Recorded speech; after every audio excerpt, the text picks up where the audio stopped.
Students, good morning. Today we are going to see vector clock algorithm. First of all, we will see what is casualty violations. Assume there are three processes are running in the distributed system. PO, P1, P2, and these three processes are communicate with each other. Let us see how they are communicating with each other. As you notice in the diagram above, that the first message sent from PO to P1 is the last message received at the time 6 p.m. Okay. Notice also that another message is sent from PO to P2.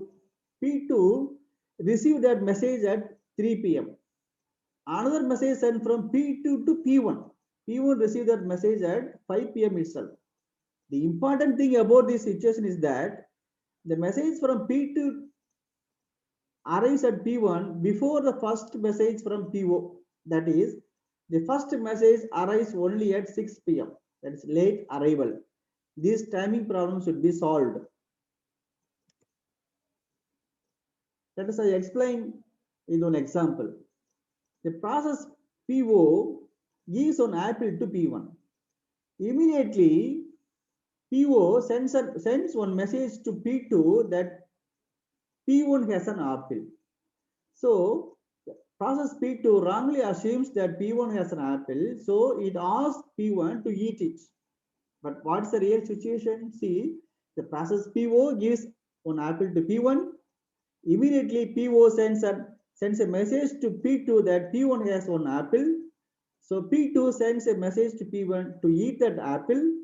But the real situation is P1 not yet received that apple. So how does he eat it? This example illustrates a casualty violation. A casualty violation occurs when a message ordering problem results in one host or process, one host taking an action based on the information that another host or process should have received but not yet received. In this case, P2 is trying to invoke the method each on P1 because P2 wrongly assumes that P1 has an apple.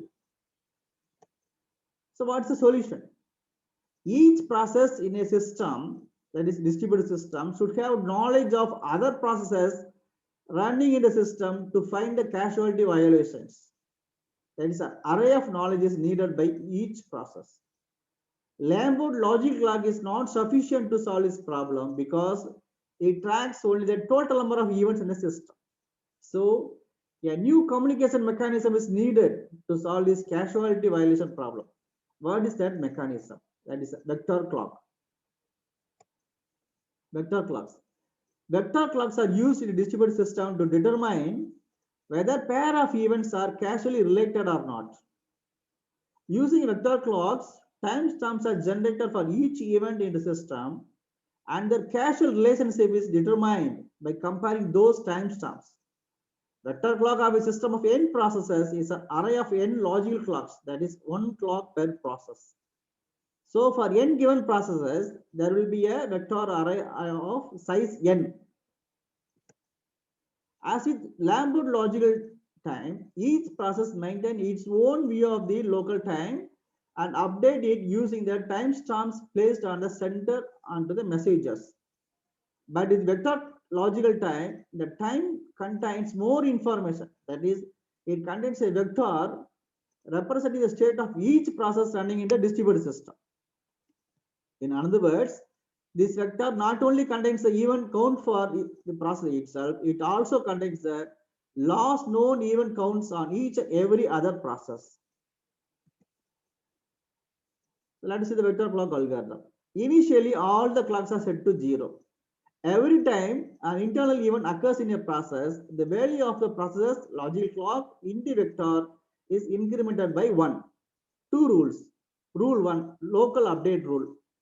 Every time a process sends a message, the value of the process logical clock in the vector is incremented by 1 and then send a copy of its own vector. Sends a copy of its own vector by piggybacking. Rule 2, message rule. Every time a process receives a message, the value of the process logical clock in the vector is incremented by 1. Moreover, each element is updated by taking the maximum of the value in its own vector clock and the value in the vector in the received message. As a result, when a process receives a message, it merges its own time vector and a timestamp sent with the message. It selects the higher of the values for each element. This ensures that the sender has information that is at least up to date as the receiver. Let us see how this algorithm works. Assume there are three processes, P1, P2, P3. Initially, the vector clocks of all the processes start with 0. So 0, 0, 0. Assume there are three events are occurs at all the processes. They are event A, event D, and event G, as shown the diagram. See, three processes. So n equal to 3. Event A occurs in P1. So it increments its own logic log in the vector by 1. So 1, 0, 0. See the diagram. Event A process 1, 1, 0, 0. Now, event D occurs in process P2. So it increments its own logic log in the vector by 1. So 0, 1, 0. Similarly, event G occurs in process P3. So it increments its own logic log in the vector by 1. So 0, 0, 1. Now, event B occurs in process P1. Second event. So again apply rule 1, local update rule. Process P1 increments its clock in the vector by 1. So now the vector clock becomes 2, 0, 0 as shown in the diagram. Event B of process P1 sends a message to the event E in the process P2. See the diagram. It also sends a copy of its own vector to P2 by piggybacking. What's piggybacking? You already studied in computer networks, right? That is, sends vector elements on the shoulder of the message. See the diagram. Now, what will be the status of the vector clock? Now, apply rule 2. First, increment vector clock of P2 by 1 as per the rule. So, 0, 1, 0 becomes 0, 2, 0. First, apply rule 1. Apply rule 1 and increment the vector clock. Now come to rule 2. Vector clock values in the received messages are 2, 0, 0. Now take maximum of these two vector clock values. Take the timestamps 0, 2, 0, 2, 0, 0. First take the maximum 0 and 2. What's maximum? 2. 2 and 0. What's the maximum? 2. 0 and 0. What's the maximum? 0. Okay. Now the current status of all vector clocks are 2, 0 are shown in the diagram. See the diagram. See the event E of process P2. Now the time, the vector clock is 2, 2, 0. Now many events occur in all the processes. Event H occurs in process P3. So vector clock becomes 0, 0, 2. Event E occurs in process P1. So vector clock becomes 3, 0, 0. Even F occurs in process P2. Now vector clock becomes 2, 3, 0. Now even I occurs in process P3. See the diagram. Many events are occurred in all the processes. Okay. The last event occurred is event I in process P3. See the diagram.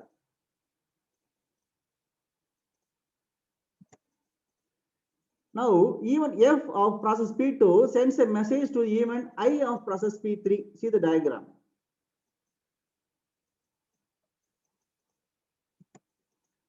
Now, what will be the status of the vector clocks? Apply rule 2. Again, apply rule 2. Compare the timestamps. Now, take 0 and 2 maximum 2, 0 and 3 maximum 3, 3, 0 maximum 3.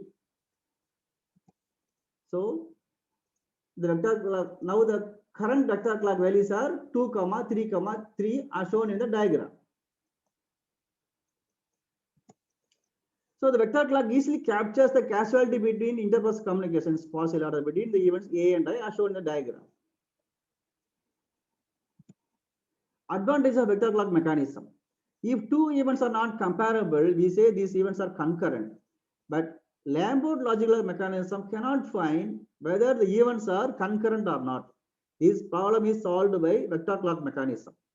Using vector clock, timestamps are created for each event in the distributed system, and the relationship is determined by comparing the timestamps, whether they are concurrent or they are in causal relationship. Vector clock timestamps precisely capture happen before relation. Vector clocks guarantee strong clock consistency as they are an extension of Lamport timestamps. Thank you. Please subscribe my channel.